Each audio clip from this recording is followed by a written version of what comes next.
أني أصبح على عين من أعين الجنة، فأصبحت على بئر غرس. هذه البئر كان يستعذب معها النبي صلى الله عليه وسلم.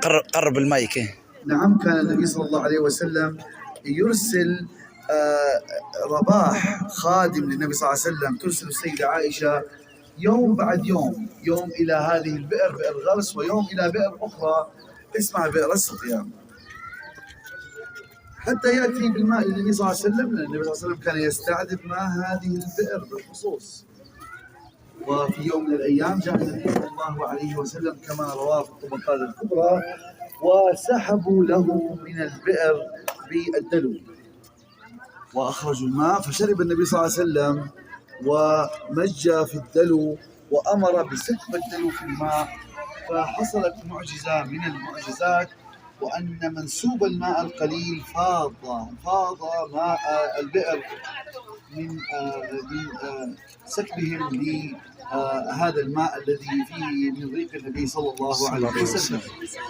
نعم، تكررت هذه القصص في أكثر من بئر، وبعضها كان فيه منسوب ملوحة مثلا، بعضها كان فيه كذا.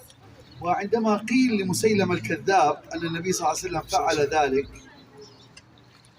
حاول أن يفعل ووضع من ريقه في البئر، فمنسوب الماء القليل اختفى تماما. العكس. نعم، العكس تماما، سبحان الله. وفي آخر عمره الشريف صلى الله عليه وسلم وصى سيدنا علي بن أبي طالب وقال: يا علي، إذا أنا مت فاغسلوني ب7 قرب من بئر غرس. بل هناك رواية يقول: فاغسلوني ب7 قرب من بئر غرس. نسب البئر بئري. نعم، نسب البئر إلى ذاته الشريفة صلى الله عليه وسلم.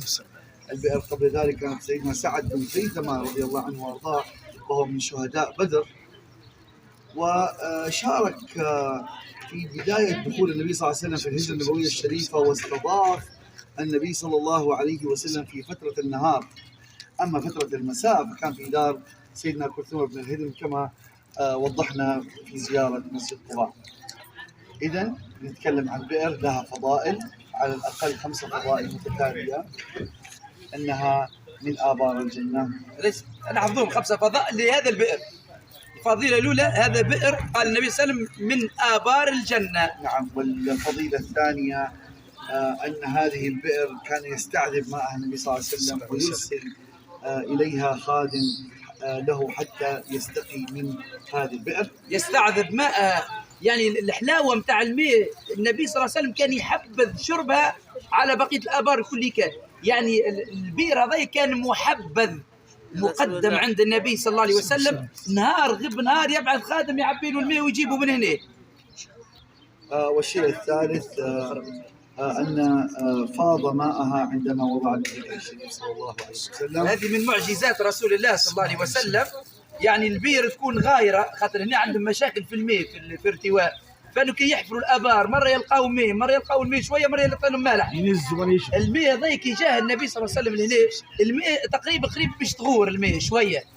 وقت اللي النبي صلى الله عليه وسلم مج فيها وخذي دل وشرب ومج مضمض وصب فيه الماء، فاض الماء بتاعها ببركه النبي صلى الله عليه وسلم. 3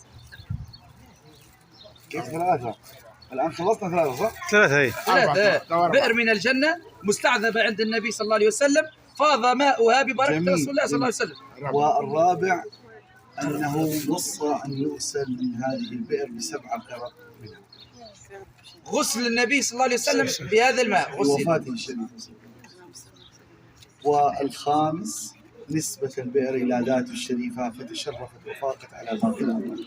يعني هذه أشرف بئر في الآبار الموجودة كلها. قال بئر غرس بئري، قال عبها من بئري، نسبها إلى ذاته. أهلا وسهلا ومرحبا، وهذا الجهود مباركة ما شاء الله، واهتمام جيد، وأسأل الله سبحانه وتعالى أن تكون في آبار المدينة هكذا إن شاء الله، وفي زيارتكم القادمة تروا المزيد والمزيد. أهلا وسهلا ومرحبا. بئر عظيم. أهلا وسهلا.